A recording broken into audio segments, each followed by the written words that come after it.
আমার সার্টিফিকেট ওদের লাগছে এখনো। গোষ্ঠীদ্বন্দ্বের পর আদালতের অনুমতি নিয়ে মহেশতলায় শুভেন্দু অধিকারী, কিন্তু সেখানে পা রাখা মাত্র তুমুল বিক্ষোভের মধ্যে পড়তে হলো বিরোধী দলনেতাকে। তাকে দেখে চোর চোর স্লোগান উঠল, রীতিমতো মাইক বাজিয়ে ছড়িয়ে দেওয়া হলো ওই ধ্বনি। তৃণমূলের লোকজনই এই ঘটনা ঘটিয়েছে বলে দাবি বিজেপি। এক সপ্তাহ আগে গোষ্ঠী সংঘর্ষে তেতে ওঠে মহেশতলা। সেই সময়ও পুলিশের ভূমিকা নিয়ে প্রশ্ন ওঠে। যেভাবে শুভেন্দু অধিকারীকে ঘিরে বিক্ষোভ দেখানো হয়, মাইকে স্লোগান দেওয়া হয়, রাস্তায় ট্যাবলো নামানো হয়, তাতে ফের পুলিশের ভূমিকায় প্রশ্ন তুলছে বিজেপি। এই নিয়ে রাজ্য বিধানসভার বিরোধী দলনেতা শুভেন্দু অধিকারী বলেন, আমার ওখানে 3 বার হয়ে গেছে। এরা উদ্বোধন করেছিল জেপি নাড্ডাজিকে দিয়ে সিরাকলে, সেই ছবি আপনারা দেখিয়েছেন। সেখানে আমার সঙ্গে 3 বার হয়েছে। ডায়মন্ড হারবারের হটুগঞ্জে হয়েছিল 22 সালের 3রা ডিসেম্বর। তারপর কিছুদিন আগে বারুইপুরে দেখেছেন আপনারা প্রথমটা, আর মহেশতলাতে এটা হয়েছে। সুকান্ত বাবুর সঙ্গেও 2 বার হলো। এর আগে জয়নগরে হয়েছিল লোকসভা ভোটের আগে, এটা 2য় বার হলো। এছাড়াও ভারতীয় জনতা পার্টির যারা ছোট বড় নেতৃত্ব, সাধারণ সম্পাদক সম্পাদিকারা আছেন, কখনো প্রিয়াঙ্কা টেবরিয়াল আক্রান্ত হয়েছেন, কখনো সজল ঘোষ আক্রান্ত হয়েছেন, কখনো অগ্নিমিত্রা পাল মহোদয় আক্রান্ত হয়েছেন, এরকম অসংখ্য আছে। দিলীপ দা যখন প্রেসিডেন্ট ছিল তিনি বারুইপুর সহ অনেক জায়গায় আক্রান্ত হয়েছেন। ওই জেলাটা কমপ্লিটলি একেবারে জিহাদি জঙ্গি এদের গুন্ডাদের হাতে চলে গেছে, সঙ্গে পুলিশ। কালকের যে ঘটনা ঘটেছে সেই ঘটনার জন্য অ্যাডিশনাল এসপি মিঠুন, বজবজের একটা নটোরিয়াস ক্রিমিনাল মুন্না, আর জাহাঙ্গীর ভাইপোর যে তোলা তোলে বড় ডাকাত, ফলতাতে কাউকে ভোট দিতে দেয় না, এই 3 জন মিলে করেছে,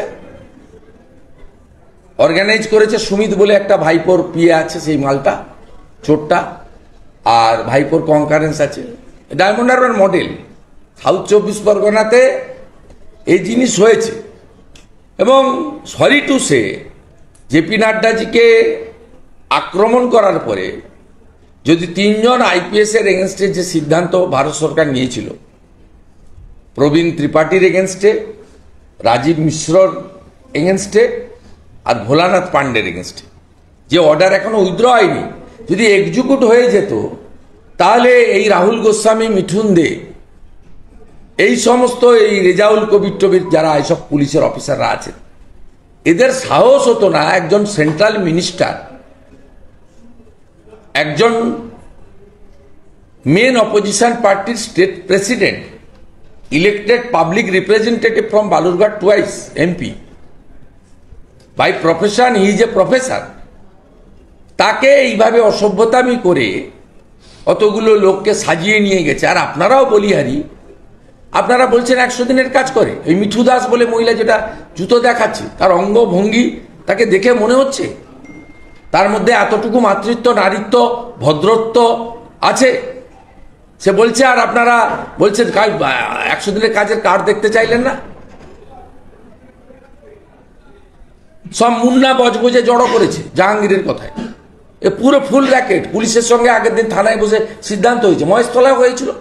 আমার কাছে খবরই দিয়েছে, পুলিশের আইপিএস অফিসার বলেছে, সরি স্যার, আপনাকে কোথাও কোথাও বাধা দেখানো হবে, কালো পতাকা দেখানো হবে, তবে আমরা গাড়ির সামনে আসতে দেবো না। কি অদ্ভুত মিউচুয়াল। ওদিক থেকে খারাপ খারাপ কথা বলবে, আর এদিক থেকে আমরা হাত দিয়ে ঘিরে রাখবো, আপনি এগুলো দেখবেন, সহ্য করবেন। আমার সামনে 16টা ছোট হাতিতে মাইক লাগিয়ে 163 আছে। আমি তো সব ভিডিও তুলে এনে মাননীয় বিচারপতি সুগত ভট্টাচার্যের কাছে প্লেস করবো, পরে মেনশন করে। 16টা হাতি গাড়িতে গিরগিটির ছবি লাগিয়েছে, উল্টো করে জাতীয় পতাকা এঁকেছে, আর মাইকে আমি বক্তব্য রাখছি, তৃণমূলকে ভোট দিন, বিজেপিকে হারান। যখন আমি তৃণমূল করতাম, আমার সার্টিফিকেট ওদের লাগছে এখনো। 225টা এমএলএ, 29টা এমপি জেতার পরেও শুভেন্দু অধিকারীর পুরনো বক্তব্য লাগাতে হচ্ছে। আর আমি যদি তৃণমূল নেতাদের 1998 থেকে 2006 পর্যন্ত বাজপেয়ীজি আদবানিজির প্রশংসা করে বিজেপির শরণাপন্ন হয়ে বক্তৃতাগুলো বাজাতে শুরু করি। আমি বাজাবো এরপর। আমি চাই না যে ভারতীয় জনতা পার্টিকে বর্তমান এই চোর তৃণমূলের সঙ্গে কোনোভাবে তার আগের প্রচার সামনে আনতে, কিন্তু আমি খুব আনন্দিত যে আমি তৃণমূলের পক্ষে বক্তৃতা করছি, সেই ক্যাসেটগুলো বাজাতে হচ্ছে এবং আমাকে সার্টিফিকেট প্রচার করার দায়িত্বটা চোর ভাইপো এবং তার কোম্পানি নিচ্ছে পিসির অনুপ্রেরণায়। I am enjoying. কালকের যে ঘটনা, এটা বিচ্ছিন্ন ঘটনা নয়। এখনো বলি, ইলেকশন কমিশন যদি রাষ্ট্রপতির শাসন অথবা পুলিশকে কেড়ে নিয়ে নির্বাচন না করেন, তাহলে কোচবিহারের একটা অংশ, উত্তর 24 পরগনার একটা বড় অংশ এবং দক্ষিণ 24 পরগনায় এনটিআর আরো কিছু কিছু জায়গা আছে, বিস্তারিত আর বলছি না, সেখানে কোনো হিন্দু এবং প্রতিবাদী মুসলিম কেউ ভোট দিতে পারবে না। আমি আপনাকে, যাকেই সন্দেহ হবে, হিন্দুদের কথা তো ছেড়ে দেন, ভোট দিতেই দেবে না। আর যদি কোনো মুসলিমকে সন্দেহ হয় এ পীর সাহেবের পার্টি করে, মিম করে বা অন্য কিছু করে, তাকেও ভোট দিতে দেবে। Bureau report, ND Bangla news. সবার আগে সব খবর, সঠিক খবর পেতে ফেসবুক পেজটি ফলো করে এবং ইউটিউব চ্যানেলটি সাবস্ক্রাইব করে রাখুন আর শেয়ার করতে ভুলবেন না।